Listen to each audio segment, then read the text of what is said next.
कहते हैं हमारी ही दुनिया में ना जाने कितनी दुनियाएं और बसती है, मगर इंसान सिर्फ उसे ही मानता है जिसे वो देख सकता है। काली अमावस की रात थी। चारों ओर सिवाय हवाएं और शोर के अलावा कुछ भी नहीं था। राजन को आज घर लौटने में देर हो गई थी। रात के सन्नाटे को वो अपनी साइकिल से चीरता हुआ चला जा रहा था। वो गांव की नदी तक पहुंचा ही था कि तभी उसे नदी के पास एक काला साया दिखाई दिया जो नदी के किनारे पानी को घूरे जा रहा था। इतनी रात को नदी के पास देखकर राजन के ना जाने क्यों रोंगटे खड़े हो गए। उसे ऐसा महसूस हुआ मानो उसके पैर साइकिल के पैडल पर जम गए हो। राजन कपकपाते हुए होठों से बोला, कौन है वहां पर? राजन ने इतना बोला ही था कि अचानक वो साया बिजली की रफ्तार से दौड़ता हुआ राजन के नजदीक आ गया। राजन की नजर जैसे ही उस साये पर पड़ी, उसके हलक से एक भयानक चीख निकल गई। इस घटना के 1 महीने बाद अर्जुन का सारा ध्यान ड्राइविंग पर था। उसकी पत्नी शिखा कार में ड्राइविंग सीट के बगल में बैठी हुई एक मैगजीन पढ़ रही थी। शिखा ने मैगजीन रखकर अर्जुन की ओर देखकर कहा, और कितनी दूर रह गया है तुम्हारा गांव अर्जुन? बस थोड़ी दूर रह गया है, आधे घंटे में हम पहुंच जाएंगे। तुम्हारे चेहरे पर इतनी टेंशन क्यों है? टेंशन क्यों नहीं होगी शिखा, मैंने अपनी माँ को बगैर बताए तुमसे लंदन में शादी जो कर ली। पता नहीं माँ तुम्हें देखकर कैसे रिएक्ट करेगी। डोंट वरी अर्जुन, मुझ पर भरोसा रखो। तुम्हारी माँ को मनाने की जिम्मेदारी मेरी है। आई होप शिखा ऐसा ही हो। यकीन मानो अगर ऐसा हुआ ना तो मेरे ऊपर से एक बहुत बड़ा बोझ उतर जाएगा। अब मुस्कुरा भी दो यार। अच्छा, तुम बता रहे थे कि गांव में तुम्हारी बहुत बड़ी हवेली बनी हुई है। कुछ बताओ ना अपनी हवेली के बारे में। अरे 15 मिनट में हम वैसे भी पहुंचने वाले हैं, तुम खुद देख लेना। कुछ ही देर में अर्जुन अपने गांव वीरपुर अपनी हवेली में खड़ा हुआ था। अर्जुन की मां अर्चना देवी अर्जुन के स्वागत के लिए हवेली के बाहर खड़ी हुई थी। अर्जुन ने दौड़कर अपनी मां के पैर छुए और डरते हुए बोला, ये शिखा है मां, मेरी पत्नी। हम दोनों ने लंदन में शादी कर ली। अर्जुन की बात सुनकर अर्चना देवी मुस्कुराकर बोली, कोई बात नहीं बेटा, एक ना एक दिन तो तुझे शादी करनी ही थी। इतना बोलकर अर्चना ने अपनी बहू को गले लगा लिया और वो अंदर आने का इशारा करती हुई वहां से चली गई। अर्जुन को अपनी मां का ये बिहेवियर देखकर बहुत ज्यादा हैरत हुई। उसे उसकी मां इस बार बहुत बदली हुई सी लगी। अर्जुन पूरे 10 साल बाद लंदन से आया था। अर्जुन उन्हीं ख्यालों में खोया हुआ था कि उसके कानों में उसकी पत्नी शिखा की आवाज टकराई। अब क्या बाहर ही खड़े रहने का इरादा है क्या? अंदर नहीं चलोगे? कौन से ख्यालों में गुम हो गए? मुझे लगा था माँ को मेरी शादी के बारे में जानकर बुरा लगेगा, मगर माँ को तो जैसे कोई फर्क ही नहीं पड़ा। अजीब आदमी हो, ये तो अच्छी बात है। मुझे मेहनत करने की जरूरत ही नहीं पड़ी। चलो अब अंदर भी चलो। अर्जुन और शिखा अंदर की ओर चले गए।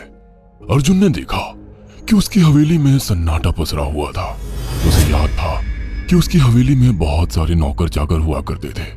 डाइनिंग टेबल पर डिनर के दौरान अर्जुन अपनी माँ से जो बोला वो सुन उसकी पत्नी शिखा और रहस्यमय अंदाज में मुस्कुराकर लगातार दिखे जा रही थी। माँ, हवेली के सारे नौकर कहाँ गए? मैंने सबको छुट्टी दे दी बेटा। लेकिन क्यों माँ, तुम्हें तो काम करने में बहुत ज्यादा तकलीफ होती होगी। नहीं बेटा, मुझे कोई तकलीफ नहीं होती। कुछ वक्त से मुझे सुकून और सन्नाटा अच्छा लगता है। अर्जुन इससे पहले अपनी माँ से कुछ कहता कि उसकी माँ ने उसे बोलने से रोक दिया। अर्जुन चुपचाप खाना खाने लगा। खाने के बाद अर्जुन और शिखा बेडरूम में चले गए। अर्जुन बेड पर सोच में लेटा हुआ था कि अचानक शिखा अर्जुन से लिपट गई और वासना का तूफान अपने चरम पर पहुंच गया था। अचानक शिखा को दरवाजे पर 2 लाल लाल आंखें दिखाई दिए। उसे ऐसा लगा जैसे कि कोई उसे देख रहा हो। शिखा ने तुरंत बेड से उठकर अपने कपड़े पहन लिए। क्या हुआ शिखा? अर्जुन, मुझे ऐसा लगा जैसे कोई हम दोनों को देख रहा हो। पागल हो गई हो क्या? हवेली में सन्नाटा पसरा हुआ है, एक भी नौकर चाकर नहीं है। तुम्हें वहम हुआ होगा। तुमने तो सारा मूड खराब कर दिया शिखा, अब सो जाओ।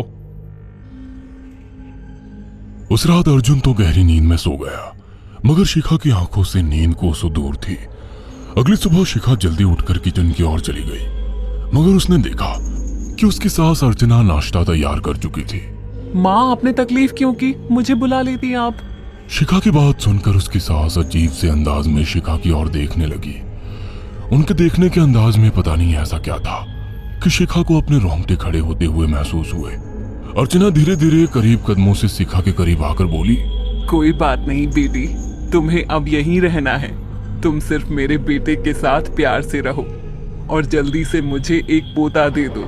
काम की चिंता मत करो, वो सब मैं कर लूंगी। कुछ ही दिनों के बाद अर्चना गर्भवती हो गई। उसे हवेली में रहते हुए 6 महीने से ज्यादा वक्त हो चुका था और इन 6 महीनों में उसने नोट किया कि जब से वो गर्भवती हुई है, उसकी सास अचानक से आकर उसके पेट पर हाथ फेरने लगती और अजीब से अंदाज में उसके पेट को घूरने लगती। शिखा ने तंग आकर अर्जुन से कहा, अर्जुन, मुझे तुम्हारी माँ का बिहेवियर बड़ा अजीब लगता है। तुम्हारी माँ जब देखो मेरे पेट पर आकर हाथ फेरती रहती है। अरे माँ को अपने पोते के आने का बेसब्री से इंतजार है शिखा, इसमें अजीब लगने वाली क्या बात है? मैं तुम्हें कैसे समझाऊं? मैंने माँ की आंखों में एक अजीब सी चमक देखी है। कैसी चमक? शिखा के मुंह से अचानक से एक अल्फाज निकल गया, जैसे किसी डायन की आंखों में होती है। शिखा की बात सुनकर अर्जुन का गुस्सा 7वें आसमान पर पहुंच गया। वो गुस्से से चीखते हुए बोला, खबरदार शिखा, आगे एक शब्द मेरी माँ के खिलाफ मत निकालना, नहीं तो मुझसे बुरा कोई नहीं होगा। तुम्हें शर्म आनी चाहिए शिखा। जब से तुम यहाँ पर आई हो तब से मेरी माँ तुम्हारी कितनी चिंता करती है। वे तुम्हें समय से खुद नाश्ता बनाकर देती है, खाना देती है, यहाँ तक कि हवेली की साफ सफाई भी वो अकेली करती है। क्या बोलूं अब तुमसे, शर्म आती है मुझे तुम्हें अपनी पत्नी कहते हुए। इतना कहकर अर्जुन गुस्से से कमरे से निकल गया। शिखा अर्जुन से बहुत कुछ कहना चाहती थी मगर कह नहीं पाई। उसने महसूस किया था कि चाहे कितनी भी तेज आंधी और तूफान आए, मगर हवेली के अंदर धूल की एक परत तक नहीं जमती थी और दिन ब दिन अर्चना के चेहरे की झुर्रियां कम होती जा रही थी। ऐसा लगता था मानो वो जवान हो रही हो। शिखा के अब 9 महीने कंप्लीट हो चुके थे और एक रात अचानक उसे प्रेगनेंसी पेन होने लगे। वो दर्द से तड़पने लगी। ये देखकर अर्जुन घबरा गया। वो दौड़ा दौड़ा माँ को बुलाकर लाया और बोला, माँ, हमें तुरंत शिखा को किसी अच्छे हॉस्पिटल में एडमिट कराना होगा। अर्जुन ने देखा कि उसकी माँ ने उसकी बात को सुना ही नहीं। वो तो बस शिखा के गर्भ की ओर आंखें फाड़ फाड़ कर देखी जा रही थी। अर्जुन एक बार चिल्लाकर कहा, माँ, हमें शिखा को इसी वक्त हॉस्पिटल में एडमिट कराना होगा। नहीं, शिखा की डिलीवरी हॉस्पिटल में नहीं, इसी हवेली में होगी। लेकिन इस हवेली में आपके और मेरे अलावा कोई नहीं है। तभी शिखा दर्द से तड़पने लगी। अर्चना ने अपने बेटे को धक्के देकर कमरे से बाहर निकाल दिया और दरवाजा बंद कर लिया। अर्जुन हक्का बक्का रह गया। अर्जुन दौड़ता हुआ गांव की ओर गया। उसने देखा कि गांव में एक पेड़ के नीचे गांव के सभी बुजुर्ग इकट्ठे थे। उनके हाथों में जलती हुई मशालें थीं। अर्जुन उनके पास पहुंच गया और बोला, मेरी मदद कीजिए, मेरी बीवी को प्रेगनेंसी दर्द हो रहे हैं। आप प्लीज किसी दाई को बुला लीजिए, जितना पैसा चाहिए देने को मैं तैयार हूँ। तभी उसके कानों में गांव के सरपंच की आवाज टकराई, बेवकूफ लड़के, तू अपनी बीवी को एक डायन के यहाँ पर मरने के लिए छोड़ आया। क्या कहना चाहते हैं आप? आप जानते हैं आप क्या कह रहे हैं? वही जो तू सुन रहा है। तेरी माँ एक डायन है। इन गांव वालों के हाथों में जो मशाले देख रहा है ना, हम तेरी ही हवेली में आग लगाने जा रहे थे। तेरी माँ ने इस गांव में ना जाने कितने नौजवानों को मार कर खाया है। तेरी माँ एक डायन है। लगता है आपका दिमाग खराब हो गया है। आप जानते भी हैं मैं कौन हूँ? हाँ, मैं जानता हूँ। तू ठाकुर धीरेन्द्र प्रताप का बेटा है। तेरे पिता को शक हो गया था कि तेरी माँ एक डायन है, इसीलिए उन्होंने तुझे हमेशा उससे दूर रखा। पहले तेरी माँ ने तेरे पिता को मारा और धीरे धीरे करके वह हवेली के सारे नौकरों को मार कर खा गई और फिर गांव वालों को भी मारने लगी।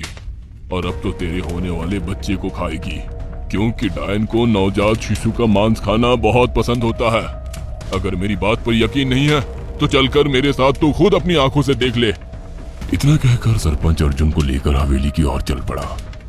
उसके पीछे कई लोग थे जो जलती मशाले पकड़े हुए थे। हवेली के अंदर घुसकर उन्होंने उस कमरे के दरवाजे को तोड़ दिया जहां पर शिखा थी। कमरे का मंजर देखकर अर्जुन के रोंगटे खड़े हो गए। उसने देखा कि उसकी माँ एक बेहद भयानक रूप में उसके बच्चे का मांस खा रही थी और उसकी पत्नी शिखा फर्श पर मरी हुई पड़ी थी और पूरा फर्श खून से लाल था। अर्जुन को अपनी आंखों पर यकीन नहीं आ रहा था कि तभी उसकी माँ उसके ऊपर झपटी। सरपंच ने चीखकर कहा, अरे इस डायन को आग लगा दो, जिंदा जला दो इसे और साथ ही साथ इस हवेली को भी। सभी लोगों ने जलती हुई मशालें डायन के ऊपर फेंक दी। देखते ही देखते डायन दर्द से चीखने और चिल्लाने लगी। और कुछ ही देर में वो जलकर राख हो गई। हवेली में आग लग गई। सभी लोग अर्जुन को खींचकर बाहर ले आए। अगले दिन अर्जुन अपनी पत्नी की यादें साथ लेकर आंखों में आंसू लिए दोबारा लंदन वापस चला गया। अगर आपको हमारी ये कहानी पसंद आई हो तो इसे लाइक और शेयर करना ना भूलें। साथ ही ऐसी और नई कहानियों के अपडेट्स पाने के लिए हमारे चैनल अक्षु टीवी को जरूर सब्सक्राइब करें।